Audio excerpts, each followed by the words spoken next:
pemain-pemain ini ada darah kitanya gitu loh. Ada darah kitanya.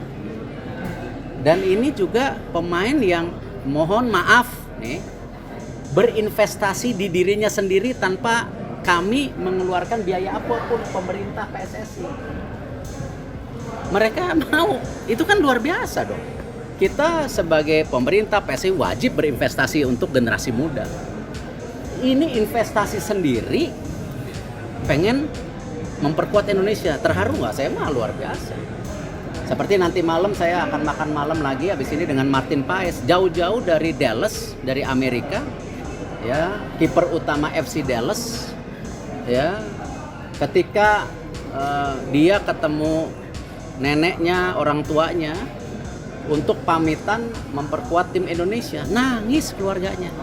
Tapi oke, kita harus hadapi semua itu, ya, tidak perlu gentar, harus fokus. Tapi yang paling pasti kita butuh Martin Paes.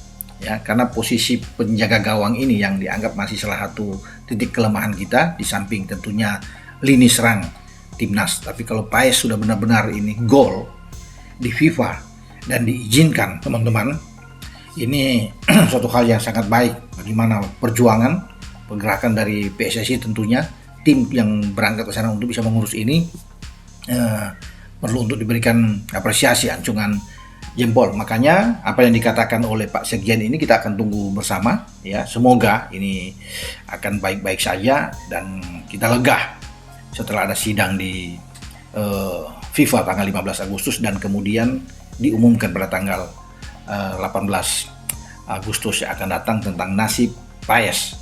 Tapi tidak akan berhenti di sana. Sekali lagi, ketika ini dianggap sulit, misalnya tidak gol, langsung ke cas. Itu mungkin prosedurnya akan jalan. Tapi sekali lagi, semoga harapan kita semua FIFA mengabulkan ini, ya, untuk bisa Paes bermain bersama dengan kita, karena sudah terlalu lama orang menunggu, netizen menunggu tentang Martin Paes untuk bersama dengan tim nasional kita. Ketika dia ada di bawah Mistar, maka ada rasa aman di sektor belakang. Ya, karena dengan berdirinya Martin Paes, ini kiper FC Dallas yang oke punya, tentunya juga bagi pemain belakang, bagi Jai Itzes, bagi Rizky Ridho, ini akan jauh lebih tenang. Tapi pada intinya, ya, pemain-pemain seperti inilah yang perlu kita memberikan apresiasi, karena dia setia memilih Indonesia. Artinya pemain ini memang menikmati waktunya untuk bermain bagi timnas Indonesia, dan juga saya tahu teman-teman juga memberikan dia support yang luar biasa. Dan juga saya membaca ada beberapa komentar dari teman-teman di akun Instagramnya agar dia memilih Indonesia.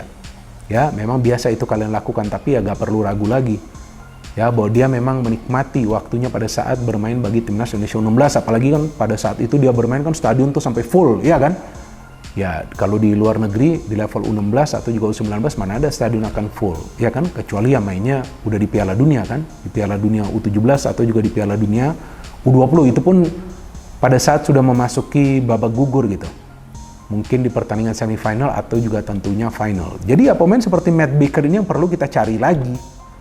Bukan saja di level U16, kalau nanti ada timnas level U14, jika nanti FIFA memutuskan untuk membuat juga turnamen untuk level U14, cari lagi pemain-pemain keturunan Indonesia. Kan kita punya banyak, dan ini juga bukan pemain yang berasal dari Belanda. Ya kan? Dia lahir dan besar di Australia. Yang kita tahu, ya mirip juga seperti Eropa. Ya kan, postur para pemain Australia juga tinggi besar kan. Jadi ya inilah keuntungan bagi Indonesia pada saat memang Indonesia punya banyak sekali pemain-pemain keturunan yang bermain di luar negeri. Nah, kita perlu manfaatkan juga dong. Ya, jadi gak salah juga negara-negara tetangga kita mulai iri juga. Kok Indonesia sekarang semakin kuat? Jelas dong. Ya kan, kita punya banyak pemain yang berbakat. Kalau U16 ya lihat aja Coach Nova latihannya kayak apa. Keras, which is good. Nanti ke U19-nya udah siap gitu ya? Enggak juga, enggak bisa, ini bukan matematika. Jadi gimana? Bukan 16 oke 19, enggak. Karena kita nggak tahu antara 16 sampai 19 dia besar dalam lingkungan seperti apa. Iya sih, nggak selalu di dalam latihan. Dan nggak selalu di bawah pelatih yang sekeras Nova. Iya. Gue setuju yang dilakukan Coach Nova itu, gue dukung 1000%. Dari seumur segini harus keras. Karena pada saat Lu pakai jersey merah putih, lu harus siap menghadapi 285 juta rakyat Indonesia. Iya betul. Ya kan? 16, 14, I don't care mau berapa. Lu harus siap dan itu dilakukan oleh Coach Nova Oh, untuk mempersiapkan. Apakah di usia 19 atau 17, 18 nanti mereka sudah mateng, ya belum tentu. Karena setiap pemain beda. iya. Kita nggak tahu dia di-treat di rumah di mana, di klubnya gimana, sama pelatih lainnya gimana, kan nggak tahu. Keren, Well. Ada seorang STY, ya sebenarnya nggak bisa di head to head juga secara umum ya. Ada seorang Indra Sapri. Jadi yang dibandingin piawai di 2022. kelompok umur. Kalau 2022 head to head itu sama dong apple to apple-nya. U19 AFF. Ini kan gagal ke semifinal. Yang dramanya waktu itu mau keluar di AFF, inget nggak? Iya, ngerti. Gara-gara gagal ke semifinal, STY generasi itu mau keluar dari AFF dramanya. Iya, itu kan apalah gamifikasi di Sekarang kalau udah ke final lupa, mau keluar dari AFF-nya lupa ya. Yang kemudian dari situ buruknya netizen itu kan kemudian muncul apa? Piala Ciki gitu kan. Iya, ada yang bilang Dari situ seperti kan? itu. Heeh. Jadi mengabaikan itu. Da- da- Bung Tris nggak pernah bilang Piala Ciki waktu sejak siaran. bukan Bung Tris itu. Well, Enggak. Saya nggak pengen merendahkan apapun gitu. Sebelum lebih lanjut, jangan lupa tekan tombol jempolnya, sebagai tanda bahwa kalian cinta Timnas Indonesia.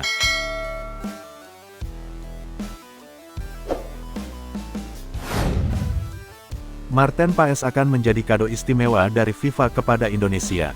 Indonesia merayakan hat-trick ke-79 pada tanggal 17 Agustus tahun 2024. Pengadilan Arbitrase CAS FIFA menjadwalkan sidang penyelesaian administrasi Marten Paes pada tanggal 15 Agustus tahun 2024. Pengumuman penyelesaian administrasi Marten Paes pada tanggal 18 Agustus tahun 2024. Kabar terbaru perkembangan Marten Paes ini disampaikan langsung Sekjen PSSI Yunus Nusi. Sekjen PSSI Yunus Nusi mengetahui perkembangan tim PSSI melakukan gugatan kepada Pengadilan Arbitrase CAS FIFA. FIFA beri kado Marten Paes, hat-trick ke-79, kiper andalan Indonesia, kualifikasi Piala Dunia 2026. Seperti diketahui, Marten Paes terhalang gabung timnas Indonesia gara-gara melebihi umur menurut peraturan FIFA. Marten Paes pernah memperkuat timnas Belanda. Marten Paes sudah menjadi warga negara Indonesia. Pelatih Indonesia Sintayong berharap Marten Paes dapat gabung timnas Indonesia. Marten Paes akan menjadi kiper andalan Indonesia menghadapi ronde 3 kualifikasi Piala Dunia 2026. Prosesnya memang begitu. Jika gagal di FIFA baru kita banding ke CAS. Tapi kita berharap sudah akan selesai di FIFA, tutup Bung Ropan. Sekretaris Jenderal PSSI, Yunus Nusi membenarkan FIFA akan mengumumkan status Marten Paes pada tanggal 18 Agustus mendatang, atau tepat sehari setelah Indonesia merayakan Hari Kemerdekaan RI. Tanggal 15 Agustus sidang. Tanggal 18 pengumuman. Insya Allah kita akan berusaha memenangkan itu, kata dia. Pada Juni lalu, Ketua Umum PSSI Erick Thohir mengakui pihaknya membutuhkan waktu cukup lama untuk bisa menyelesaikan proses administrasi di FIFA.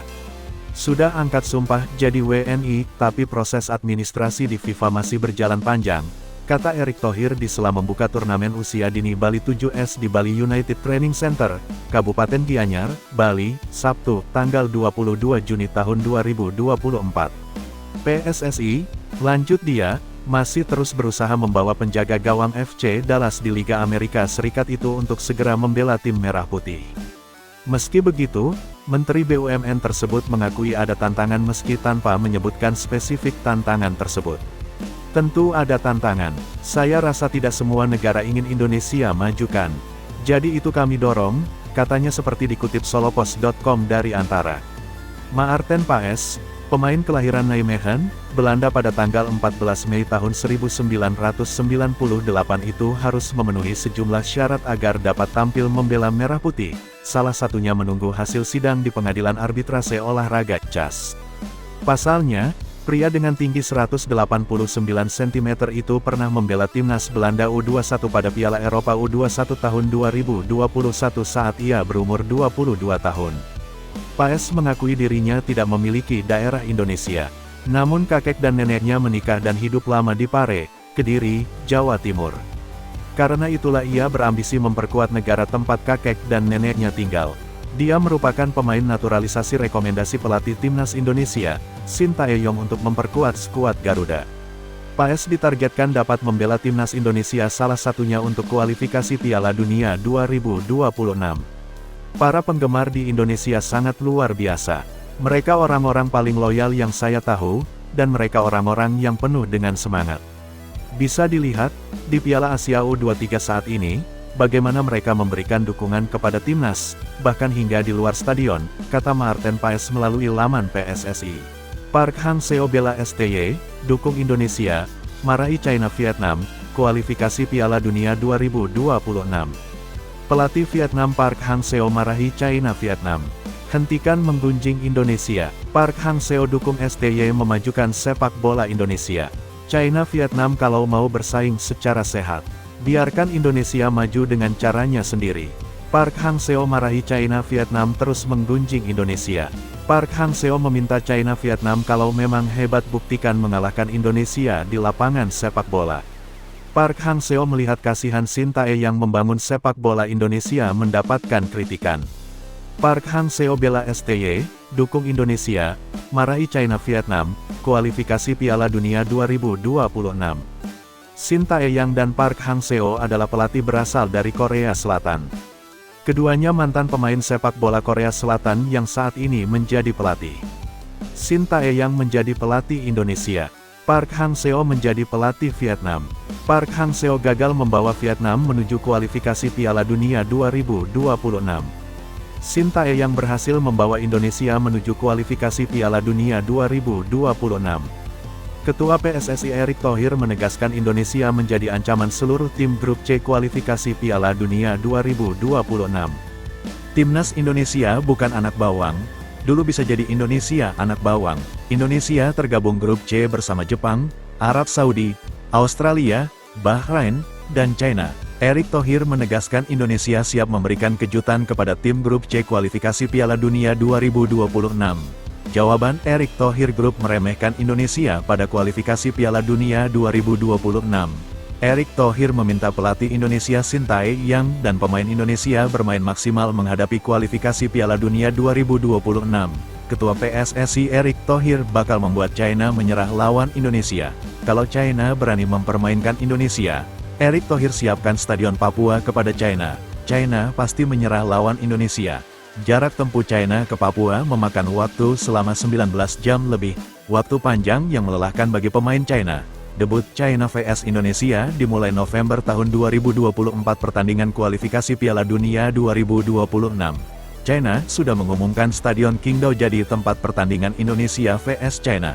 Indonesia harus menempuh perjalanan 30 jam di udara menuju Qingdao. Siasat China agar pemain Indonesia kelelahan di perjalanan. China menyerah lawan Indonesia. Erick Thohir siapkan Stadion Papua. Kualifikasi Piala Dunia 2026. Penggemar sepak bola Indonesia mengusulkan kepada Erick Thohir cari stadion lebih jauh lagi.